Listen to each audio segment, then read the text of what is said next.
WHO के अनुसार 8 लाख मौतें प्रति वर्ष, एक मौत हर एक 40 सेकंड में, और most second death causing problem among the youth between the age of 15 to 29 का कारण सुसाइड है। अकेले भारत में एनसीआरबी रिपोर्ट के अनुसार 1,30,000 मौतें 2018 में हुई, जिसमें हर एक घंटे में एक स्टूडेंट ने कहीं ना कहीं सुसाइड किया। ये वो आंकड़े हैं जिसमें लोगों ने सुसाइड किया, पर जो लोग सुसाइड अटेम्प्ट करते हैं उनकी संख्या इनसे कई ज्यादा गुनी है। कि हमारा विश्व हर पल कोरोना जैसी बड़ी पेंडेमिक से जूझ रहा है। देखा जाए तो लोग एक दूसरे को खत्म करने से ज्यादा खुद को खत्म करने में लगे हुए हैं। अगर हम सोसाइटी को गौर से देखें तो लोग किसी न किसी प्रकार के सुसाइडल थॉट से सफर कर रहे हैं, and we are just waiting who is going to commit next suicide. We may find causes for suicide are like domestic violence, failure in exam or job, divorce or breakup, financial distress, anxiety and stress, undiagnosed disease, drug abuse and alcohol abuse, sexual abuse, loneliness and many more। तो इन सभी कारणों से इंसान depression में चले जाता है और आखिर में सुसाइड कर लेता है। तो यहाँ पे सवाल यह उठता है कि इंसान के मन में सुसाइडल थॉट्स कब आते हैं?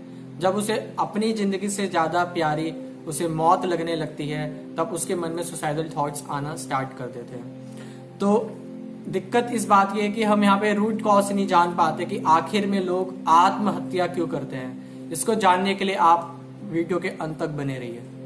जो लोग सुसाइडल थॉट्स से सफर कर रहे होते हैं उनमें कुछ कॉमन लक्षण देखे जाते हैं, जैसे कि वो अचानक से सुसाइड के टॉपिक्स पे डिस्कस करने लग जाएंगे, या ऐसे हथियार या ऐसी दवाइयां खोजने लग जाएंगे कि जिनकी मदद से वो सुसाइड कर सके। दूसरा कॉमन लक्षण देखा जाता है वो जनरली होपलेसनेस जैसी बातों पे डिस्कस करते हैं।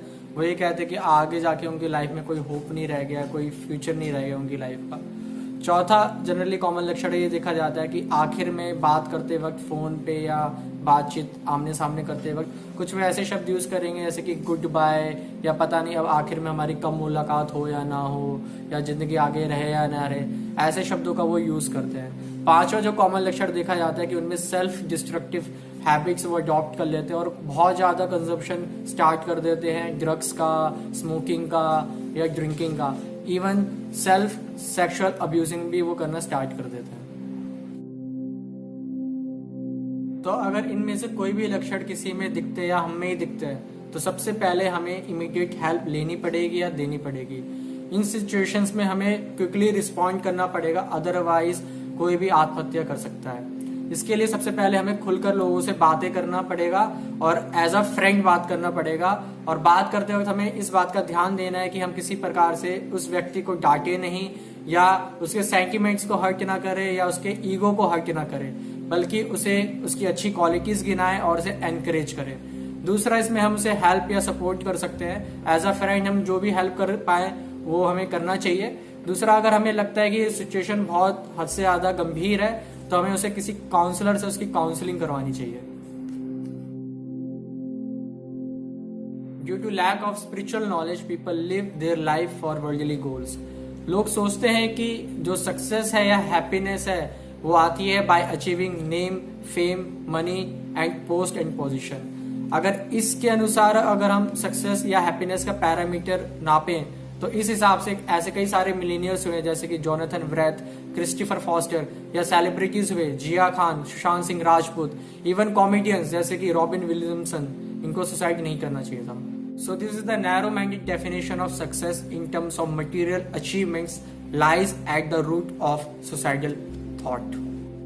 इसी में रॉबर्ट एम आर्किन, जो कि social psychologist and member of the social program faculty at the Ohio State University, कहते हैं the cycle of materialistic pursuits is disappointing and exhausting in the long run and can make people perpetually unhappy. तो सवाल यहाँ पे यह उठता है कि व्हाई इट हैपेंस। तो जब लोग इन गोल्स को प्राप्त करने का प्रयास करते हैं या तो वो फेल हो जाते हैं या अचीव कर लेते हैं, बट उन्हें इस बात का डर बना रहता है कि कहीं इस अचीवमेंट को वो खो ना दे, या खोने का उन्हें पछतावा होता है। इन तीनों कंडीशन में इंसान होपलेस या आइडेंटिटी लेस हो जाता है, जिससे कि अल्टीमेटली वो डिप्रेशन की ओर चले जाता है और वो अपनी लाइफ को मीनिंगलेस समझ लेता है and start trying to escape from such situation and finds only solution as suicide of all problems. Through spirituality, we find meaning of life. Who am I? What is the purpose of life? Who is God? And by doing meditation, scriptural studies, prayer, हमें जान पाते हैं कि हम कौन है और हमारी लाइफ का क्या उद्देश्य है. अदरवाइज ये उस तरीके से हो गया कि हम किसी फुटबॉल मैच में खड़े हैं और हमें पता ही नहीं कि हम वहां पे एज अ स्ट्राइकर खड़े हैं या मिडफील्डर हैं या रेफरी हैं. तो सबसे पहले हमें डिफाइन करना पड़ेगा कि हमारी लाइफ का क्या पर्पस है और हम कौन है. इवन जो साइंटिस्ट हैं या साइंटिफिक स्टडीज हैं वो इस बात में बिलीव करती हैं कि जो स्पिरिचुअलिटी है वो हमारी लाइफ में मीनिंग ऐड करती हैं. तो एक बार 2000 से ज्यादा लोगों पे यह एक्सपेरिमेंट किया गया था कि किस प्रकार से स्पिरिचुअलिटी का रोल है उनकी लाइफ में. तो इस एक्सपेरिमेंट को पब्लिश किया गया था. एक बुक है जिसका नाम है रिलीजन एंड हेल्थ, जो कि पब्लिश की गई थी ऑक्सफोर्ड यूनिवर्सिटी प्रेस द्वारा. तो उस बुक में इस प्रकार से लिखा है, People who attended a spiritual program at least once a week lived average 7 years longer than those who don't attend at all. Religious youth showed significantly lower levels of drug and alcohol abuse, premature sexual involvement, criminal delinquency and suicidal tendency than their non-religious counterparts. Elderly people with deep personal religious faith have a stronger sense of well-being and life satisfaction than their less religious peers. इस प्रकार से एक scientist है जिनका नाम है Patrick ग्लिन, जिन्होंने PhD करी है हार्वर्ड यूनिवर्सिटी से.